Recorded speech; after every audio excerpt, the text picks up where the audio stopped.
अस्सलामुअलैकुम। टेलीस्कूल के इस एजुकेशन प्रोग्राम में खुशामदीद। ये प्रोग्राम टीवी पर हुकूमत पाकिस्तान और सबक फाउंडेशन की शिराकत से पेश किया जा रहा है। इसके लेसन्स पाकिस्तान के तमाम तालीमी बोर्ड बशमूल कैम्ब्रिज के सिलेबस के मुताबिक तैयार किए गए हैं, जिसमें एजुकेशन कंटेंट सबक फाउंडेशन प्रोवाइड कर रही है। सबक फाउंडेशन की वेबसाइट sabak.pk पर केजी से 12वीं जमात तक वीडियोस और प्रैक्टिस टेस्ट बिल्कुल मुफ्त दस्तयाब हैं। हमारे आज के बायोलॉजी का लेसन है डाइवर्सिटी एमंग प्लांट्स, जो कि फेडरल और केपीके बोर्ड की फर्स्ट ईयर की बुक के चैप्टर 8 का टॉपिक है, जबकि पंजाब, सिंध और बलूचिस्तान बोर्ड की फर्स्ट ईयर के बुक के चैप्टर 9 का टॉपिक है। और आज के लेसन में हम देखेंगे कि सीड की एवोल्यूशन कैसे हुई। इसके अलावा जो जिम्नोस्पर्म प्लांट्स होते हैं उनके जनरल कैरेक्टरिस्टिक्स के बारे में भी आज के लेसन में हम पढ़ेंगे। आज के बायोलॉजी के लेसन और इससे मुंसलिक वीडियोस को घर बैठे देखने के लिए आप sabak.pk की वेबसाइट पर जा सकते हैं। यहाँ पर तमाम बोर्ड्स की 9वीं से 12वीं जमात तक बायोलॉजी के सारे टॉपिक्स पर वीडियोस और प्रैक्टिस टेस्ट बिल्कुल मुफ्त मौजूद हैं। इनके ज़रिए आप अपने कॉन्सेप्ट्स को पुख्ता करके इम्तिहानात में शानदार नंबर हासिल कर सकते हैं। स्टूडेंट्स, आज हम पढ़ेंगे इवोल्यूशन ऑफ सीड के बारे में। सबसे पहले इसमें जो वर्ड है इवोल्यूशन, हम इसको देख लेते हैं कि इवोल्यूशन का क्या मतलब है। इवोल्यूशन कहते हैं कि किस तरह से कोई चीज बनी है, और इवोल्यूशन ऑफ सीड का मतलब है कि सीड जो है वो किस तरह से बना है। अगर हम सीड की बात करें तो यहाँ पे जो है हमारे सामने जो है ये टोमेटो की डायग्राम है, और टोमेटो जो है ये कटा हुआ दिखाया गया है, और इसके अंदर आप देख सकते हैं कि ये दाने दाने जो है ये क्या चीज है, ये है सीड, यानी कि टोमेटो के ये जो सीड है। इसके अलावा अगर हम बात करें तो जब आप आम खाते हैं, मैंगो खाते हैं, तो वो जो उसकी गुठली होती है वो क्या है, वो भी उसका सीड है। अब अगर हम इस सीड को कहें कि ये सीड जो है ये है क्या, तो जो राइपेंड एंड फर्टिलाइज्ड ओव्यूल होता है वो क्या बना देता है, वो बनाता है सीड। यानी कि अगर आप यहाँ पे देखें इस डायग्राम में टोमेटो में, तो ये जो है ये क्या है, ये ओव्यूल हैं जो कि पके हुए हैं, यानी कि राइपेंड हैं, और ये क्या बना दिया है, इन्होंने बना दिया है सीड। अब ये जो सीड है इसके इवोल्यूशन पढ़ना इंपॉर्टेंट क्यों है, जरूरी क्यों है? वो जरूरी जो है वो इसलिए है कि सीड ही एक ऐसी चीज है जो कि प्लांट के अंदर जब अनफेवरेबल कंडीशन आती है, यानी कि कोई ऐसी कंडीशन होती है जिसमें प्लांट जो है वो सरवाइव नहीं कर पाता, बहुत गर्मी हो गई है तो प्लांट जो है वो विल्ट कर जाता है, और जब बहुत ज्यादा ड्रास्टिक कंडीशन हो तो उसकी डेथ हो जाती है, तो उसमें से सीड जो है वो एक ऐसी चीज होती है जो कि बच जाती है। और सीड ही वो चीज है जिसकी वजह से नया प्लांट जो है वो बनता है और जनरेशन जो है वो मेंटेन रहती है। अब इसका मतलब है कि सीड के बारे में पढ़ना जो है वो बहुत जरूरी है। और अगर हम सीड के बारे में पढ़ें कि वो इवॉल्व जो है वो किस तरह से हुआ है, तो इसकी जो इवोल्यूशन है उसको साइंटिस्ट ने जो है वो 4 मुख्तलिफ स्टेप्स में जो है वो तकसीम किया है। जो फर्स्ट स्टेप है वो क्या है, वो है डेवलपमेंट ऑफ हेट्रोस्पोरी। जो सेकेंड स्टेप है वो है रिटेंशन ऑफ मेगास्पोर। जो थर्ड स्टेप है वो है इंटीगमेंट फॉर्मेशन। और जो फोर्थ स्टेप है, यानी कि जो लास्ट स्टेप है, वो है इवोल्यूशन ऑफ पोलन ट्यूब। अब ये जो 4 स्टेप्स हैं जो कि यहाँ पे हम अपने सामने रख लेते हैं, इवोल्यूशन ऑफ पोलन ट्यूब। अब ये जो 4 स्टेप्स हैं जो कि हमारे सामने हैं, इसको हम 1 बाय 1 जो है वो स्टडी करेंगे कि इनके अंदर जो है वो क्या होता है। अब इसको समझने के लिए जो है वो हम अपने सामने जो है वो एक डायग्राम रख लेते हैं, उससे जो है वो हमें इवोल्यूशन जो है वो ज्यादा अच्छी तरह से जो है वो समझ आएगी। यहाँ पे हम अपने सामने जो है ये एक डायग्राम रख लेते हैं। अब इस डायग्राम में जो है वो फर्स्ट स्टेप जो है वो हम देख लेते हैं कि क्या है कि हेट्रोस्पोरस प्लांट जो है वो डेवलप हुए हैं। अब हेट्रोस्पोरस प्लांट जो हैं वो कौन से होते हैं, या हेट्रोस्पोरी जो है वो होती क्या है, उससे समझने के लिए हम पहले देख लेते हैं होमोस्पोरस। यहाँ पे आपको जो है वो नजर आ रहा है कि एक स्ट्रक्चर है जिसको कहा गया है स्पोरेंजियम। अब इस स्पोरेंजियम के अंदर जो है वो स्पोर्स जो है वो डेवलप हुए हुए हैं। और ये जो स्पोर्स थे ये किन में डेवलप होते थे, जो लोअर प्लांट्स थे उनके अंदर जो है वो स्पोर्स डेवलप होते थे। और ये जो स्पोर्स थे ये सारे एक ही तरह के होते थे, इसलिए हम इन्हें कहते थे कि ये क्या है, ये होमोस्पोरस हैं। यानी कि होमो मीन्स सेम, और स्पोरस क्योंकि ये स्पोर डेवलप करते हैं। तो जितने भी पुराने प्लांट्स थे, एंसेस्ट्रल प्लांट थे, वो क्या थे, वो थे होमोस्पोरस। अब जब सीड की इवोल्यूशन होने लगी तो ये जो होमोस्पोरस थे ये कन्वर्ट हुए और ये क्या हो गए, ये हो गए हेट्रोस्पोरस। हेट्रो मीन डिफरेंट, और स्पोरी इज फॉर दी स्पोर्स, यानी कि मुख्तलिफ किस्म के स्पोर्स जो हैं वो बने। अब वो जो मुख्तलिफ किस्म के स्पोर्स हैं वो कौन से हैं, यहाँ पे आप देख सकते हैं एक जो है ये माइक्रोस्पोर है, और इसके बाहर जो लेयर है उसे कहेंगे कि ये माइक्रोस्पोरेंजियम है, और ये माइक्रोस्पोर क्या बना देते हैं, ये बना देते हैं मेल गेमिटोफाइट। और जो दूसरे हैं जो रेड कलर के हैं ये क्या है, ये मेगास्पोरेंजियम की लेयर है, और इसके अंदर क्या चीज डेवलप हुए हैं, इसके अंदर मेगास्पोर जो है वो डेवलप हुए हैं, और ये जो मेगास्पोर हैं ये क्या बना देते हैं, ये बना देते हैं फीमेल गेमिटोफाइट, यानी कि एक बन गए मेल और एक बन गए फीमेल गेमिटोफाइट, और दो मुख्तलिफ किस्म के स्पोर्स हैं, तो इसलिए हमने इन्हें कह दिया कि ये क्या हो गई, डेवलपमेंट ऑफ हेट्रोस्पोरी। इसके बाद क्या हुआ कि जब माइक्रोस्पोर और मेगास्पोर बन गए तो पहले क्या होता था, पहले जो थे वो स्पोर्स होते थे, और जब हवा चलती थी तो ये विंड के जरिए ये स्पोर्स जो थे ये सारे के सारे इस स्पोरेंजियम में से निकल जाते थे और ये डिस्पर्स हो जाते थे, और जहां भी इनको फेवरेबल कंडीशन मिलती थी वहां जाके ये उग जाते थे। लेकिन जब सीड की एवोल्यूशन हुई तो तब क्या हुआ कि इसमें से एक जो मेगास्पोर था वो उसके अंदर ही रिटेन रहा, यानी कि इसी के अंदर मौजूद रहा, यानी कि एक मेगास्पोर जो है वो इसी मेगास्पोरेंजियम की ये जो लेयर है इसके अंदर मौजूद रहा। इसे कहते हैं रिटेंशन ऑफ मेगास्पोरेंजियम। इसके बाद जो थर्ड पॉइंट है वो क्या है, वो है फॉर्मेशन ऑफ इंटेगुमेंट। उसके लिए हम अपने सामने जो है वो एक और डायग्राम रख लेते हैं। अब ये जो इंटेगुमेंट फॉर्मेशन है ये कब स्टार्ट हुई, ये स्टार्ट हुई कार्बोनिफेरस पीरियड में। कार्बोनिफेरस पीरियड जो है वो कौन सा पीरियड है, ये वो पीरियड है यानी कि आज से 280 से 350 मिलियन ईयर्स अगो। MYA जो है ये किस चीज को इंडिकेट कर रहा है, मिलियन ईयर्स अगो को, यानी कि 350 मिलियन ईयर्स अगो पहले जो है वो क्या मौजूद थे, वो जो प्लांट्स थे उनके अंदर जो है वो इस तरह से क्या मौजूद होता था, मेगास्पोर होता था। ये ब्लैक कलर का क्या है, ये मेगास्पोर है, यहाँ पे आप देख सकते हैं ये लेबलिंग की हुई है मेगास्पोर है। और ये जो मेगास्पोर था इसके बाहर जो है ये किस चीज में मौजूद होता था, ये मौजूद होता था मेगास्पोरेंजियम में। और ये जो मेगास्पोरेंजियम था इसके बाहर जो है वो आउटग्रोथ जो है वो नजर आती थी। यहाँ पे आप देख सकते हैं कि ये क्या है, ये है मेगास्पोर, इसके बाहर ये जो है ये इसकी आउटग्रोथ है। अब जब सीड की एवोल्यूशन हुई तो ये आउटग्रोथ जो है ये आपस में जुड़ने लगी, यूनाइट होने लगी, यानी कि क्या होने लगी, फ्यूज होने लगी। अब अगर आप इनकी फ्यूजन देखें तो ये देखें यहाँ पे जो है ये फ्यूज हो रहे हैं इस पॉइंट पे, और आहिस्ता आहिस्ता जो है ये पहले इनका नंबर क्या था कि यहाँ पे ये 1 2 3 4 5 6 7 थी, इन नंबर्स में आउटग्रोथ जो है ये 7 आउटग्रोथ थी, और बाद में कितनी रह गई, यहाँ पे ये आप देख सकते हैं 4 रह गई, और ये 4 भी बाद में फ्यूज हो गई और ये एक बन गई। और ये जब एक बन गई तो ये क्या बन गई, ये बन गई इंटेगुमेंट, यानी कि एक लेयर बन गई जिसका नाम था इंटेगुमेंट, और इस तरह से इंटेगुमेंट जो है वो डेवलप हो गया। अब ये जो इसके अंदर अब जो ओव्यूल है जो कि राइपेंड ओव्यूल है, इस ओव्यूल का इंपॉर्टेंस क्या है कि इसके अंदर जो है वो फूड मौजूद होती थी, यानी कि इसके अंदर फूड के रिजर्व मौजूद होते थे। इसके अलावा अगर हम कहें कि इसके और एडवांटेज क्या था, तो इसकी वजह से ये जो इसके बाहर एक प्रोटेक्टिव कवरिंग थी, ये जो इंटेगुमेंट की, इसकी वजह से ये लैंड के ऊपर सरवाइव कर सका है। यानी कि ये जो दो फीचर हैं कि ये जो फूड इसके अंदर रिजर्व मौजूद होती है और जो इसके बाहर की लेयर है, इसकी वजह से ये सीड जो है वो उन प्लांट्स के अंदर मौजूद है जो कि लैंड प्लांट्स हैं, जो कि अभी आप दरख्तों पे जो है वो देख सकते हैं। इसके बाद जो फोर्थ स्टेप था वो क्या था, वो था डेवलपमेंट ऑफ पोलन ट्यूब। यानी कि डेवलपमेंट ऑफ पोलन ट्यूब की क्यों जरूरत पड़ी, क्योंकि जब वो लैंड पे आए तो उससे पहले के प्लांट्स की अगर हम बात करें तो उससे पहले के जो प्लांट्स थे वो लोअर प्लांट्स थे, और वो जो थे उन्हें पानी की जरूरत होती थी फर्टिलाइजेशन के जरिए। यानी कि जब एग और स्पर्म होते थे तो उनके जो स्पर्म थे वो मोटाइल स्पर्म थे, उनके अंदर फ्लैजेला मौजूद होता था, और जब उन्हें कोई भी ड्रॉप ऑफ वाटर मिलता था तो वो कहाँ पे चले जाते थे, एग के साथ मिलते थे और फर्टिलाइजेशन हो जाती थी। लेकिन जब प्लांट जो है वो लैंड पे आए तो तब क्या था कि यहाँ पे जो है ये आप देख सकते हैं कि उनका जो मेगास्पोर था वो काफी अंदर की तरफ जो है वो मौजूद था। अब यहाँ तक स्पर्म को पहुंचने के लिए एक रास्ते की जरूरत थी, एक पाथवे की जरूरत थी। अब वो पाथवे किस चीज ने प्रोवाइड किया, वो प्रोवाइड किया पोलन ट्यूब ने। यानी कि पोलन ट्यूब जब डेवलप हो गई तो यहाँ पे से क्या है कि यहाँ से जो है वो स्पर्म जो है वो ट्रेवल करके यहाँ नीचे आ जाते थे और ओव्यूल के पास आ जाते थे। यहाँ पे आप देख सकते हैं ये स्पर्म सेल लिखे हुए कि ये जो है ये येलो कलर का जो रास्ता है, ये क्या है, ये इनके लिए पाथवे है, और ये क्या है, ये एक पोलन ट्यूब जो है वो एक रास्ता प्रोवाइड कर रही है।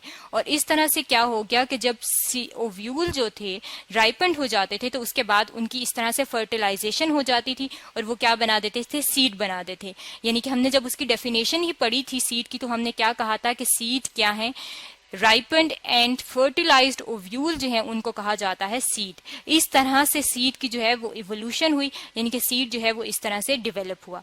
ये तो था इवोल्यूशन ऑफ सीड के बारे में जो कि आज हमने स्टडी किया है।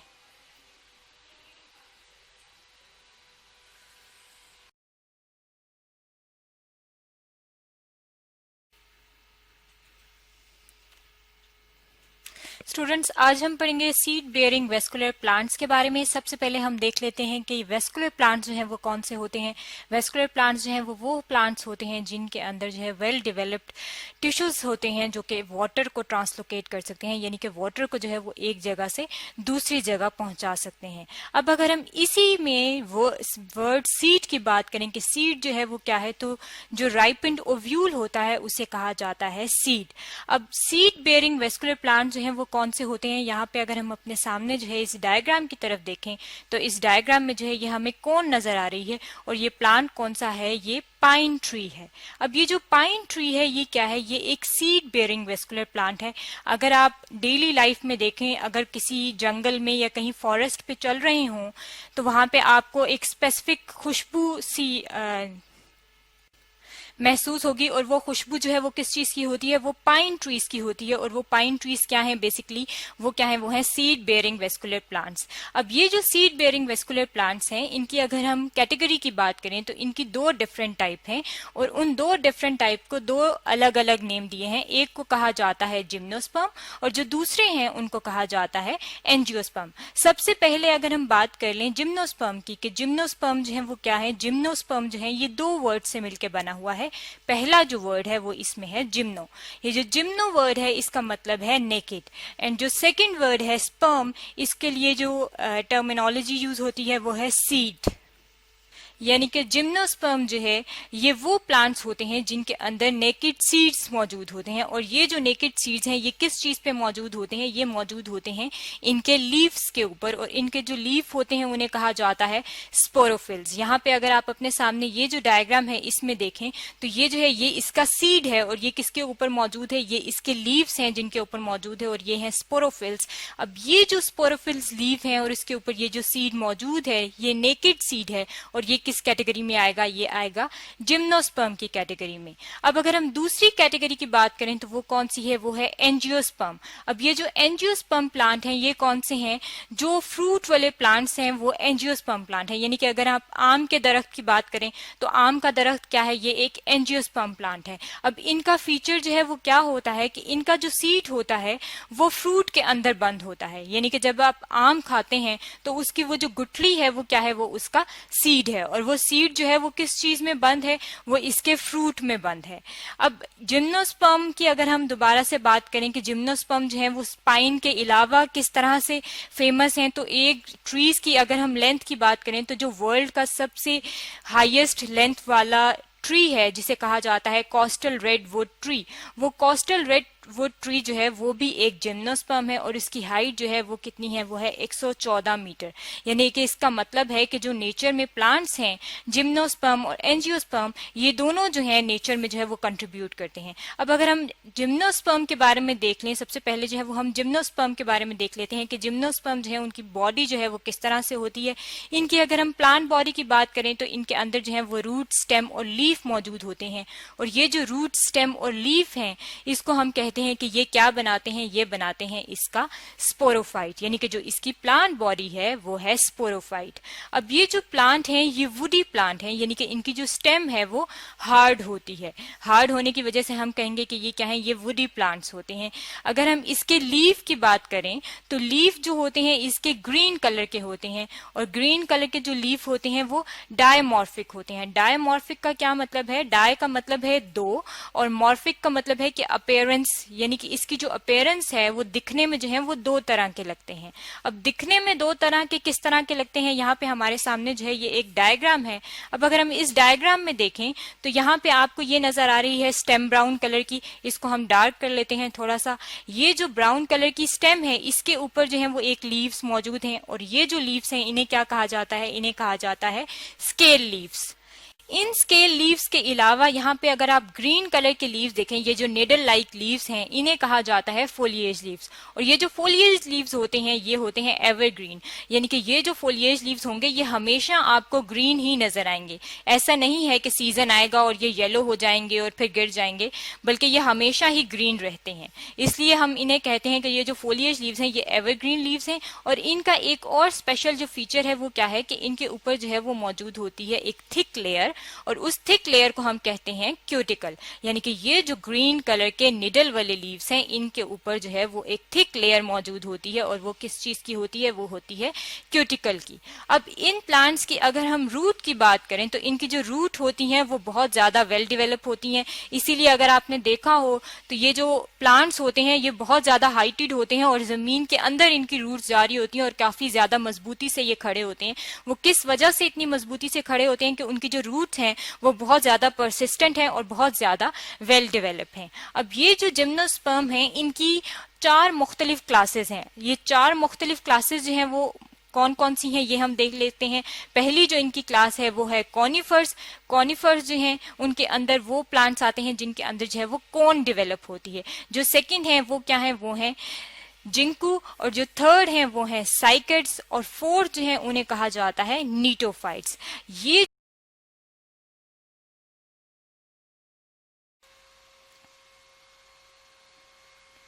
स्टूडेंट्स आज हम पढ़ेंगे कॉनिफर्स के बारे में। कॉनिफर्स क्या है? कॉनिफर्स ऐसे प्लांट्स हैं जिनके अगर आप पौधे की तरफ देखें तो उसके अंदर जो है वो कोन्स नजर आती हैं आपको। यहाँ पे अगर आप अपने सामने एक प्लांट की तरफ देखें तो ये प्लांट जो है ये अक्सर आपको हिली एरियाज में यानी कि जो पहाड़ी एरियाज हैं उनमें नजर आता है। और कभी जंगलात की तरफ अगर जाएं तो जंगलात में जो है वो एक स्पेशल सी खुशबू आ रही होती है, और वो स्पेशल खुशबू जो है वो किस वजह से होती है, वो होती है कॉनिफर प्लांट्स की वजह से। अब ये जो कॉनिफर्स प्लांट हैं ये किस ग्रुप में आते हैं? ये आते हैं कॉनिफेरोफाइटा के अंदर। और ये जो कॉनिफेरोफाइटा है इसी के लिए एक और टर्मिनोलॉजी भी यूज की जाती है, और वो जो एक और टर्मिनोलॉजी है वो है पाइनोफाइटा। पाइनोफाइटा इसलिए कहा जाता है कि सबसे ज्यादा जो इम्पोर्टेंट और सबसे ज्यादा मशहूर यानी कि फेमस अगर आप बात करें कि कॉनिफर्स में कौन सा प्लांट है इसका, तो पाइनस ट्रीज जो हैं, जो पाइन के दरख्त हैं जो कि लंबे लंबे होते हैं और इसकी निडल लाइक इस तरह की स्ट्रक्चर्स होती हैं, वो सबसे ज्यादा फेमस हैं कॉनिफर्स में। और उस पाइन की वजह से इसको पाइनोफाइटा भी कहते हैं। अब इन कॉनिफर्स में सिर्फ पाइन्स जो हैं वो नहीं आते, बल्कि कुछ और जो प्लांट्स हैं वो भी इसके अंदर आते हैं। अगर हम देखना चाहें कि वो और कौन कौन से प्लांट्स हैं जो कि इसके अंदर आते हैं तो वो हैं हेमलॉक। हेमलॉक की अगर आप स्ट्रक्चर देखना चाहें कि हेमलॉक जो है वो किस तरह से होता है, तो ये हम अपने सामने जो है ये हेमलॉक की डायग्राम जो है ये रख लेते हैं। ये क्या है? ये हेमलॉक है, और ये क्या है? ये एक कॉनिफर है। इसके अलावा सीडर की बात करें तो ये भी जो है ये कॉनिफर है। फेयर्स हैं और स्प्रूसेस जो हैं ये भी कॉनिफर्स के अंदर आती हैं। अगर हम इन कॉनिफर्स की बात करें कि इनका प्लांट जो है वो किस तरह से होता है, तो ये वुडी प्लांट्स होते हैं, यानी कि ये दरख्तों की शक्ल में आपको नजर आएंगे और ये दरख्त जो हैं वो वुडी होते हैं। इसके अलावा अगर आप बात करें कि ये किस तरह के होते हैं, तो इनकी जो निडल्स हैं, इनकी ये जो ग्रीन कलर का इनका कलर होता है ये इनके अंदर जो है वो हमेशा रहता है, यानी कि ये एवर ग्रीन ट्रीज होते हैं। और इनके ये जो निडल्स हैं ये बहुत कम जो है वो झड़ते हैं। इसके अलावा अगर हम इनके फीचर्स की बात करें कि ये किस तरह से होते हैं, तो ये प्लांट्स जो होते हैं ये डिसीडियस होते हैं। डिसीडियस का जो वर्ड है वो किस लिए यूज होता है? डिसीडियस वर्ड जो है वो उन प्लांट्स के लिए यूज होता है जिनके जो लीव्स होते हैं वो निडल लाइक होते हैं, यानी कि पतले पतले। यहाँ पे अगर आप अपने सामने देखें तो यहाँ पे आपको पतली पतली निडल्स जो हैं वो इस तरह के इनके लीव्स नजर आ रहे होते हैं। और ये निडल्स जो हैं जब ग्रो कर जाती हैं तो साल के आखिर में जो है ये गिर जाती हैं। इस तरह के जो प्लांट्स होते हैं उन्हें हम क्या कहते हैं, उन्हें हम कहते हैं कि ये हैं डिसीडियस प्लांट। इसके अलावा अगर हम बात करें तो ये क्या है, ये मोनोइशियस होते हैं। मोनोइशियस का क्या मतलब है? मोनोइशियस का मतलब है कि इनके ऊपर अगर आप देखें तो यहाँ पे आपको नजर आ रहे होंगे कि ये क्या है, ये ब्राउन ब्राउन सी जो है ये कोन्स हैं। यहाँ पे अगर हम इसे कलर दे दें तो ये जो है ये एक कोन ये है और दूसरी कोन ये है। अब ये जो दोनों कोन्स हैं ये फर्क हैं, ये वाली जो है ये फीमेल कोन है और ये वाली जो है ये मेल कोन है। यानी कि ये जो कोनिफर्स हैं इन्हें कोनिफर्स कहते ही इसीलिए हैं कि उनके ऊपर जो है वो कोन्स प्रोड्यूस होती हैं, और ये कोन्स जो होती हैं वो दो मुख्तलिफ किस्म की होती हैं, मेल और फीमेल कोन। और ये जो मेल और फीमेल कोन है ये प्रोड्यूस तो एक ही प्लांट में होती हैं। यहाँ पे आप अपने सामने देख सकते हैं कि एक ही प्लांट है और उसके ऊपर जो है ये दोनों किस्म की कोन जो है वो प्रोड्यूस हुई हैं। लेकिन अगर आप इनकी ब्रांचेस की बात करें तो इन दोनों की ब्रांचेस जो हैं वो सेपरेट हैं। और इस तरह के जो प्लांट्स होते हैं जिसमें कोन्स जो हैं वो एक ही प्लांट में होती हैं लेकिन उनकी ब्रांचेस जो होती हैं वो सेपरेट होती हैं, तो उन्हें हम कहते हैं कि ये क्या है, ये मोनोइशियस प्लांट हैं। और ज्यादातर जो कोनिफरस प्लांट हैं वो मोनोइशियस